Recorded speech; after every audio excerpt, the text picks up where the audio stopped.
പ്രിയപ്പെട്ടവരെ, നാം ഈ ലോകത്ത് ജീവിച്ചിരുന്നിട്ട് നമുക്കൊരുപാട് ധാരാളം സ്വത്തും സമ്പത്തും സമ്പാദ്യങ്ങളും ഒരുപാട് ആളുകളും എല്ലാം ഉണ്ടായി എന്ന് പറഞ്ഞിട്ട് എന്താണ് കാര്യമുള്ളത്? മരണപ്പെടുമ്പോൾ ഇതുപോലെ മരിക്കാൻ സാധ്യമായാൽ നേരത്തെ ഹദീസിൽ സൂചിപ്പിച്ചതുപോലെ അണിയണിയായി മലക്കുകൾ ഇറങ്ങി വന്ന് നമ്മുടെ റൂഹിനെ സ്വർഗീയമായ കഫം പുടവയിൽ പൊതിഞ്ഞ് സ്വർഗത്തിൻ്റെ അത്തറുകൾ പൂശി കസ്തൂരിയേക്കാൾ സുഗന്ധത്തോടുകൂടെ മലക്കുകളെല്ലാം ഇങ്ങനെ അണിയണിയായി നമ്മുടെ ആ റൂഹിനെ കൊണ്ടുപോകുന്ന ആ ഒരവസ്ഥയിലേക്ക് നാം ഓരോരുത്തരും മാറണം. അതിന് നമുക്ക് വലിയ പണം വേണമെന്നില്ല, പ്രതാപം വേണമെന്നില്ല.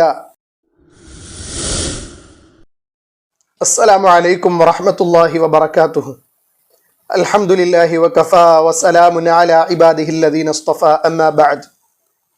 പ്രിയപ്പെട്ട സഹോദരങ്ങളെ, നബിതങ്ങളുടെ പ്രിയപ്പെട്ട സ്വഹാബാക്കളിൽ അൻസ്വാരിയായ ഒരു സ്വഹാബി, അദ്ദേഹം ഈ ലോകത്തു നിന്ന് വിട പറഞ്ഞു. അദ്ദേഹത്തിൻ്റെ അനന്തര കർമ്മങ്ങൾക്ക് വേണ്ടി പുണ്യരായ റസൂലുള്ളാഹി സ്വല്ലല്ലാഹു അലൈഹി വസല്ലമ തങ്ങളും ധാരാളം സ്വഹാബാക്കളും പുറപ്പെടുകയാണ്. അങ്ങനെ അദ്ദേഹത്തിന് ഖബറടക്കുന്ന ആ ഭാഗത്തെത്തിയപ്പോൾ അദ്ദേഹത്തിൻ്റെ ഖബർ തീർന്നിട്ടുണ്ടായിരുന്നില്ല. അങ്ങനെ റസൂലുള്ളാഹി സ്വല്ലല്ലാഹു അലൈഹി വസല്ലമ തങ്ങൾ അവിടെ ഇരുന്നു. നബിതങ്ങൾ ഇരിക്കുന്നത് കണ്ട് സ്വഹാബാക്കളും ചുറ്റിലും ഇരുന്നു. നബിതങ്ങളുടെ കയ്യിൽ ഒരു വടിയുണ്ടായിരുന്നു. ആ വടി കൊണ്ട് അവിടെ കൂട്ടിയിട്ടിരുന്ന മണ്ണ് നബിതങ്ങൾ ഇങ്ങനെ ഇളക്കുകയാണ്.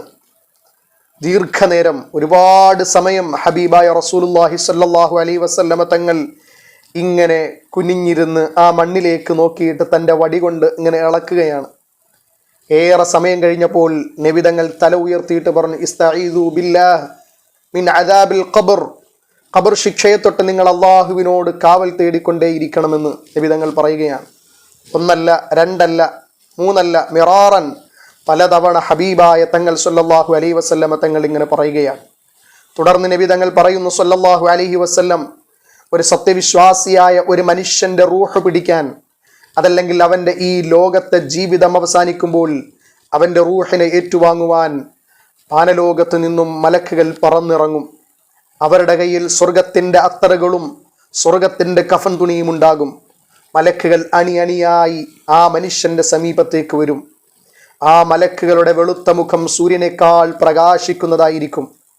എന്നിട്ട് ആ മലക്കുകളെല്ലാം ഈ സത്യവിശ്വാസിയായ ആളുടെ അടുക്കലേക്ക് വന്നിരിക്കും. അദ്ദേഹത്തിൻ്റെ കണ്ണെത്തുന്ന ദൂരത്തോളം അണിയണിയായി അവരിങ്ങനെ ഇരിക്കും.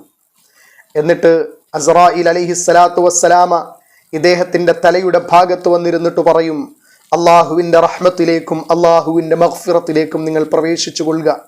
പറയേണ്ട താമസം ഒരു വെള്ളപാത്രത്തിൽ നിന്നും മറ്റൊരു പാത്രത്തിലേക്ക് വെള്ളമൊഴിക്കുന്ന ലാഘവത്തോടെ എളുപ്പത്തോടെ അദ്ദേഹത്തിൻ്റെ ശരീരത്തിൽ നിന്നും ആത്മാവിങ്ങനെ വളരെ വേഗത്തിൽ ഇറങ്ങും.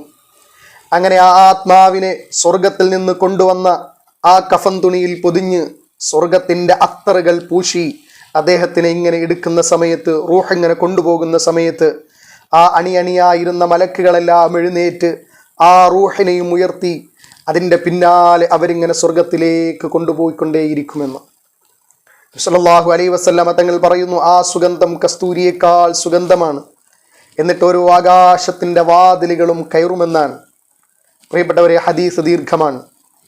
ഒരു സത്യവിശ്വാസിയുടെ റൂഹിനെ പിടിക്കാൻ വരുന്ന അവസ്ഥ ഹബീബായ റസൂലുള്ളാഹി സ്വല്ലല്ലാഹു അലൈഹി വസല്ലമ തങ്ങൾ ഒരു ഹദീസിലൂടെ ഓർമ്മപ്പെടുത്തുകയാണ്. ഇത് കേൾക്കുമ്പോൾ നമുക്ക് ഓർമ്മ വരുന്നത് ഈ അടുത്ത സമയത്ത് മദീനയിൽ വെച്ച് മരണപ്പെട്ടു പോയ ഒരു സഹോദരി, ഒരുമ്മ. ആ ഉമ്മ ഈ ദുനിയാവിൻ്റെ ജീവിതത്തിൽ ഒരുപാട് ക്ലേശങ്ങളും പ്രയാസങ്ങളും ദുരിതങ്ങളും ഒക്കെ അനുഭവിച്ചു. ആരും പരിഗണിക്കാനില്ലാതെ കഴിഞ്ഞുകൂടിയ ഒരുമ്മ. മക്കളില്ല, ഭർത്താവില്ല, ബന്ധുക്കളെല്ലാം ദൂരെ ദൂരെ താമസിക്കുന്നു. അതല്ലെങ്കിൽ കാര്യമായി പരിഗണിക്കാത്ത, രൂപത്തിലും ഭാവത്തിലൊന്നും വലിയ അഴകൊന്നുമില്ലാതിരുന്ന ആ ഉമ്മ പരിശുദ്ധമായ ഉംറയ്ക്ക് വേണ്ടി പോകുന്നു. പുന്നാരമുത്തായ ഹബീബ് സല്ലല്ലാഹു അലൈഹി വസല്ലമ തങ്ങളുടെ ആ പുണ്യമാക്കപ്പെട്ട ജസദ് ഉൾക്കൊള്ളുന്ന റൗള ഷരീഫിൽ കയറുന്നു. പ്രിയപ്പെട്ടവരെ, തുടർന്ന് അവർ ഈ ലോകത്ത് നിന്ന് വിട പറയുന്നു. ആരാലും പരിഗണിക്കാനില്ലാതിരുന്ന ആ ഉമ്മയുടെ ജനാസ എടുക്കാൻ എത്രയോ ആളുകളാണ് അവിടെ കൂടിയത്. ഈ ലോകത്ത് ഒരു മനുഷ്യൻ മരിക്കുന്നു എങ്കിൽ പ്രിയപ്പെട്ടവരെ, അത് മദീനയിൽ വെച്ച് പുന്നാര നബിയുടെ റൗളയിൽ വെച്ച് മരണപ്പെടണം.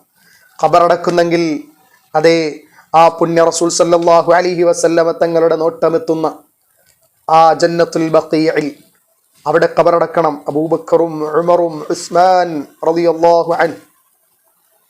ഇങ്ങനെ എത്രയെത്ര സഹാബാക്കൾ അന്ത്യവിശ്രമം കൊള്ളുന്ന, എത്രയോ സഹാബികൾ അന്ത്യവിശ്രമം കൊള്ളുന്ന, എത്രയോ മുഅ്മിനീങ്ങൾ അന്ത്യവിശ്രമം കൊള്ളുന്ന ആ സ്ഥലത്ത് അന്ത്യവിശ്രമം കൊള്ളണം. അങ്ങനെ ഒരു ഭാഗ്യം ആ ഉമ്മയ്ക്ക് കിട്ടിയെന്ന് പറയുമ്പോൾ എത്ര മഹത്തരമാണ്. പ്രിയപ്പെട്ടവരെ, നാം ഈ ലോകത്ത് ജീവിച്ചിരുന്നിട്ട് നമുക്കൊരുപാട് ധാരാളം സ്വത്തും സമ്പത്തും സമ്പാദ്യങ്ങളും ഒരുപാട് ആളുകളും എല്ലാം ഉണ്ടായി എന്ന് പറഞ്ഞിട്ട് എന്താണ് കാര്യമുള്ളത്? മരണപ്പെടുമ്പോൾ ഇതുപോലെ മരിക്കാൻ സാധ്യമായാൽ, നേരത്തെ ഹദീസിൽ സൂചിപ്പിച്ചതുപോലെ അണിയണിയായി മലക്കുകൾ ഇറങ്ങി വന്ന് നമ്മുടെ റൂഹിനെ സ്വർഗീയമായ കഫംപുടവയിൽ പൊതിഞ്ഞ് സ്വർഗത്തിൻ്റെ അത്തറുകൾ പൂശി കസ്തൂരിയേക്കാൾ സുഗന്ധത്തോടുകൂടെ മലക്കുകളെല്ലാം ഇങ്ങനെ അണിയണിയായി നമ്മുടെ ആ റൂഹിനെ കൊണ്ടുപോകുന്ന ആ ഒരവസ്ഥയിലേക്ക് നാം ഓരോരുത്തരും മാറണം. അതിന് നമുക്ക് വലിയ പണം വേണമെന്നില്ല, പ്രതാപം വേണമെന്നില്ല, നമ്മുടെ ശരീരത്തിൻ്റെ അഴക് വലിയ മനോഹരമായി തീരണമെന്നില്ല. യജമാനനായ റബ്ബിനെ അനുസരിച്ച് ആത്മാർത്ഥതയോടുകൂടെ ജീവിച്ചാൽ, പുണ്യ റസൂൽ സല്ലല്ലാഹു അലൈഹി വസല്ലമ തങ്ങളെ അനുധാവനം ചെയ്തുകൊണ്ട് ജീവിച്ചാൽ, നമ്മളെ ആരും പരിഗണിച്ചില്ലെങ്കിലും അള്ളാഹു നമ്മളെ പരിഗണിക്കും. അള്ളാഹു നമ്മളെ പരിഗണിക്കും, ഉറപ്പാണ് പ്രിയപ്പെട്ട സഹോദരങ്ങളെ. അതാണ് നമുക്ക് വേണ്ടത്. ഈ ലോകത്തിലുള്ള ആര് നമ്മളെ പരിഗണിച്ചില്ലെങ്കിലും എല്ലാവരോടും മാന്യമായും സൽസ്വഭാവത്തോടെയും എല്ലാം നാം പെരുമാറണം. യജമാനനായ റബ്ബ് നമുക്ക് തീർത്തും പ്രതിഫലം നൽകുമെന്നുള്ളതാണ്. അപ്രകാരമാണ് നാം മരണപ്പെടേണ്ടത്. നാമും ഈ ലോകത്ത് നിന്നൊരു നാളിൽ വിട പറയുമെന്നത് സുനിശ്ചിതമാണ്. ഇനി ഏതെല്ലാം ആരെല്ലാം എന്തെല്ലാം ഒക്കെ ഉണ്ടാക്കിയാലും ശരി തന്നെ, നമ്മൾ ഈ ലോകത്ത് നിന്ന് വിട പറയും. ഓരോരുത്തരുടെയും മരണം വ്യത്യസ്തമാണ്. ആളുകളുടെ മരണം കേട്ടിട്ട് നാം മൂക്കത്ത് വിരൽ വെച്ചു പോയിട്ടുണ്ട്. ഇത്ര ഇബാദത്തെടുത്ത ആളുകൾ ഇങ്ങനെയാണോ മരണപ്പെട്ടത് എന്ന്. എന്നാൽ ഒരുപാട് അള്ളാഹുവിനെ മനസ്സിലാക്കി ആരാലും അറിയപ്പെടാതെ, നേരത്തെ പറഞ്ഞതുപോലെ ആ മദീനയിൽ വെച്ച് മരണപ്പെട്ട ഉമ്മയുടെ മയ്യത്ത് പോലെ ഒരുപാട് ആളുകൾ അത് ഏറ്റെടുക്കാൻ വന്ന് ജന്നത്തുൽ ബഖീഇൽ അവരെ ഖബറടക്കണമെങ്കിൽ അവരുടെ ജീവിതത്തിൽ അവർ ചെയ്ത പുണ്യം എത്രയായിരിക്കും, എത്ര ആഗ്രഹത്തോടു കൂടെയായിരിക്കും അവർ ആ പുണ്യ കഅബാലയത്തിലേക്കും തുടർന്ന് ഹബീബായ റസൂലുള്ളാഹി സല്ലല്ലാഹു അലൈഹി വസല്ലമ തങ്ങളുടെ ചാരത്തേക്കും അവരെത്തിയത്. നമുക്കും കഴിയണം സഹോദരങ്ങളെ. ഇപ്രകാരമായിരിക്കണം ഈ ലോകത്ത് നിന്ന് നാമും വിട പറയേണ്ടത്. നാമും മരണപ്പെടുമ്പോൾ ആളുകൾ പറയണം, ഹായ്, എത്ര നല്ല മധുരമായ ആസ്വാദ്യകരമായ മരണം. ഇങ്ങനെ ആർക്കാണ് തൗഫീഖ് ലഭിക്കുക എന്ന് പറയത്തക്ക നിലയിൽ ഏറ്റവും മേന്മയുള്ള മരണമായി നമ്മുടെ മരണം മാറണം. പ്രിയപ്പെട്ടവരെ, ഇന്ന് വെള്ളിയാഴ്ച രാവാണ്. നാമൊക്കെ അതല്ലെങ്കിൽ സത്യവിശ്വാസികളായ ആളുകൾ ആഗ്രഹിക്കുന്നത് വെള്ളിയാഴ്ച രാവിലെ അല്ലെങ്കിൽ പകലിൽ മരണപ്പെടണമെന്നാണ്. അത്തരത്തിൽ ഏറ്റവും മനോഹാരിത നിറഞ്ഞ ഏറ്റവും ഉത്കൃഷ്ടമായ ഒരു രാവിലാണ് നാം നിലകൊള്ളുന്നത്. ആയതിനാൽ നമുക്ക് അള്ളാഹുവിൻ്റെ അടുക്കലേറെ പുണ്യം ലഭിക്കുന്ന ഈ ദിവസത്തിൽ നാം അള്ളാഹുവിൻ്റെ അടുക്കൽ ആത്മാർത്ഥമായി ദുആ ചെയ്തുകൊണ്ട് ഇബാദത്തുകളുമായി കഴിഞ്ഞുകൂടണം. നമ്മുടെ ദുആക്കളിലെല്ലാം നാം ദുആ ചെയ്യേണ്ടത്, അള്ളാഹു ഈ ലോകത്തിൽ നിന്ന് വിട പറയുമ്പോൾ ഏറ്റവും ഉന്നതമായ നിലയിൽ, നിനക്കിഷ്ടപ്പെട്ട നിലയിൽ ഈ ലോകത്ത് നിന്ന് വിട പറയാൻ ഞങ്ങൾക്ക് തൗഫീഖ് ഏകണേ അല്ലാ എന്ന് പറയാൻ കഴിയണം. അങ്ങനെയാണ് നാം മരണപ്പെടേണ്ടത്. എത്രയെത്ര നല്ല നല്ല മരണങ്ങൾ കേട്ട് നാം ആശ്ചര്യപ്പെട്ടു പോയിട്ടുണ്ട്. അത്തരത്തിൽ നല്ല മരണം വരിക്കാൻ നമുക്ക് സാധ്യമാകണം. അതിന് നാം അള്ളാഹുവിൻ്റെ അടുക്കൽ നല്ല ഇബാദത്തുകൾ ചെയ്യണം.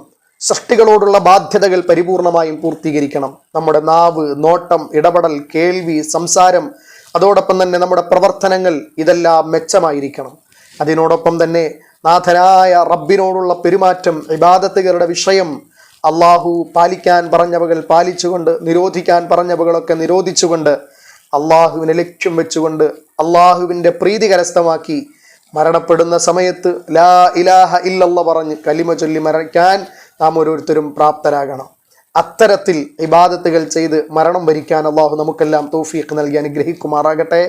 അള്ളാഹു എവിടെ വെച്ച് മരണപ്പെട്ടാലും ഈമാനോടെ കലിമ പറഞ്ഞ് സ്വർഗം കണ്ട് ഈ ലോകത്ത് നിന്ന് പുഞ്ചിരി തൂകുന്ന വദനത്തോടെ ഈ ലോകത്ത് നിന്ന് വിട പറയാൻ അള്ളാഹു തൗഫീഖ് നൽകി അനുഗ്രഹിക്കുമാറാകട്ടെ. അമീൻ. അസ്സലാമു അലൈക്കും വറഹ്മത്തുള്ളാഹി വബറകാതുഹു.